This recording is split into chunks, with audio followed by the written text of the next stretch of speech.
And now joining us for more in the studio is political analyst Tsepo Khadima. A very warm welcome to you, sir, and thank you so much for your time. Good evening. And now, what's the difference with what the SACP had said in 2007 and now regarding the elections? Will they ever be able to branch off from the ANC and be able to stand alone?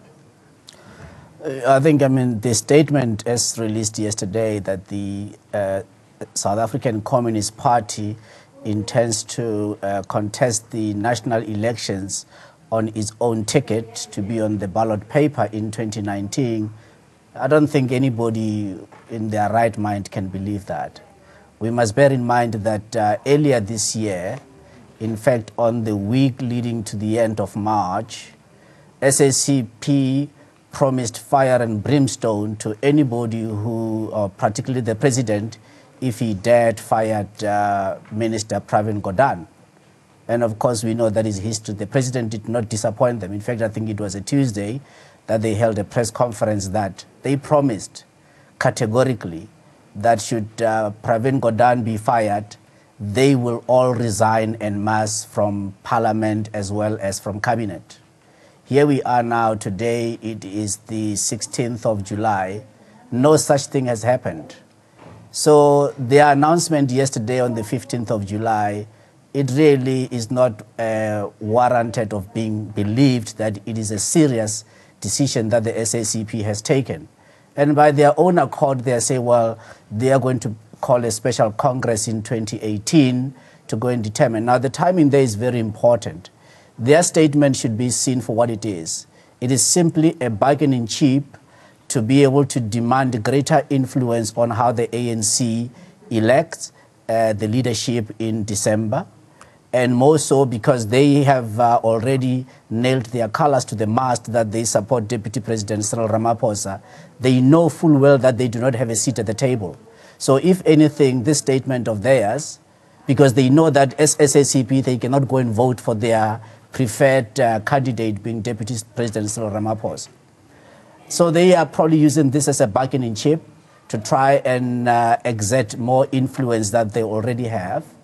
But if anything, the question is that, well, will the ANC be able to take a decision on how it then relates in terms of the so-called alliance? Because it is now a so-called alliance. It is no longer an alliance. And conditions, by the way, are materially different to when the alliance was still in existence. Today, there can be no basis whatsoever to still maintain that there is an alliance in terms of Communist Party, COSATU, and of course the ANC, with the alliance being led by the ANC. The difficulty you sit with is whenever you say the ANC these days, you have to ask which ANC, because of the number of factions. So until the elective conference in December, I think it's going to be very difficult. But to the statement as so released by the SACP yesterday, it only, in my view, supports the assertion I made on Friday evening in this studio that we are effectively going to see a breakaway following the December conference, because I can see how Deputy President Cyril Ramaphosa will be able to win. If anything, I think in this campaigning, up till now, he has only proved that he's a novice as far as campaigning for political office goes. And that really goes by, where he has been campaigning, who he has been rallying their support, and ignoring those people that matter the most, those that can be able to vote for a president and for the NEC of the ANC come December. He has completely ignored them. But that is really because he has never campaigned in his life. So we have to see the mistakes he's making in the context that in his life he has never campaigned for any office. Even when he became Secretary General of the ANC, he was installed as the Secretary General. Even when he became Deputy President of the ANC, he never campaigned a day to actually be Deputy President. He was a beneficiary of a slate. And now when he has to be leading a slate, I think it's all for everybody to see that perhaps maybe he's not as experienced in campaigning. And I think the SACP, in terms of their posture and their stance, I can't see how they're helping his campaign. If anything, they've just given his campaign a kiss of death. And what do you make with the UDM saying that the SACP's conditional withdrawal is just a stage-managed ruse to deflect attention? What exactly would SACP be wanting to deflect attention from? As we know that the factions within its own rank and file, what do you make of that as well?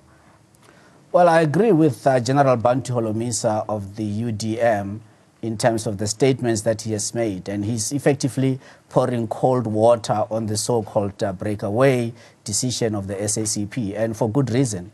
As we've seen in history, they have never been able to demonstrate that the resolutions and the decisions that they take, they can stick by those. They have simply somersaulted as early as, I say, on the 31st of March, when the decision to remove their key man, former Minister Pravin Gordhan, they couldn't carry through their threat.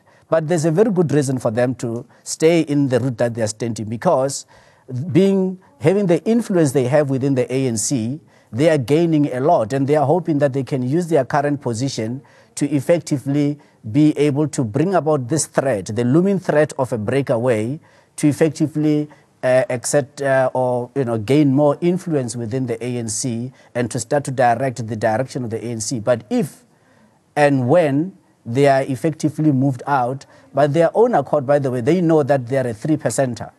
So if by their own accord that they know that they will get 3%, and this is their own numbers, it is very difficult to see, or it should be understood, why they are having difficulty to move out and only be making the threats in order to gain out.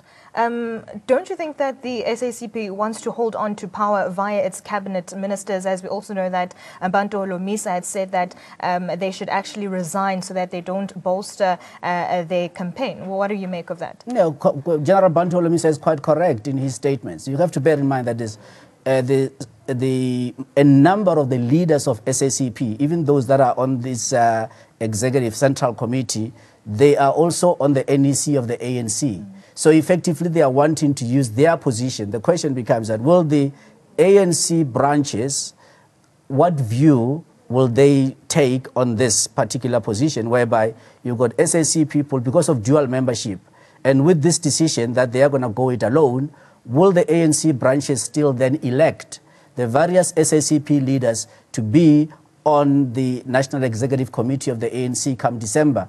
I think that is going to be very difficult. I think it is a blunder, it's a political blunder that they have made by prematurely coming up and say, we are going to stand on our own, because come December, it's going to be very difficult to have any member of the SACP executive, be it the Secretary General and all the way up to all the NEC members, the National Executive Committee members of the SACP. It's going to be impossible for them to be elected to be on the NEC of the ANC, purely because of that. They already have proved and shown that they are not at one in terms of the ideological position that the ANC or the alliance should be taking. So they're effectively on different poles altogether. So it will not be possible that they can coexist within the ANC.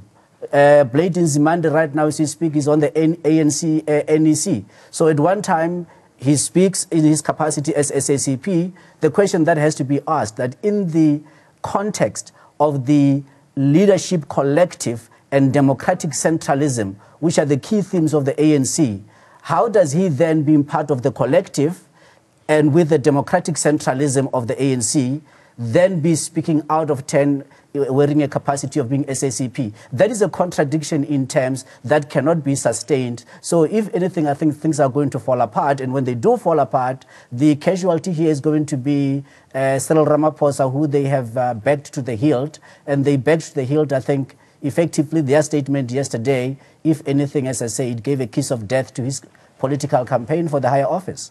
All right. Thank you very much, Mr. Khadima, for those details. That was Mr. Tsepo Khadima joining us in studio, political analyst, just giving us more details. As we know that the United Democratic Movement leader, Bantu Holomisa, has questioned the SACP's statement about splitting from the alliance in 2019. And Holomisa says the announcement seems to be merely a stage managed. And right, moving along, the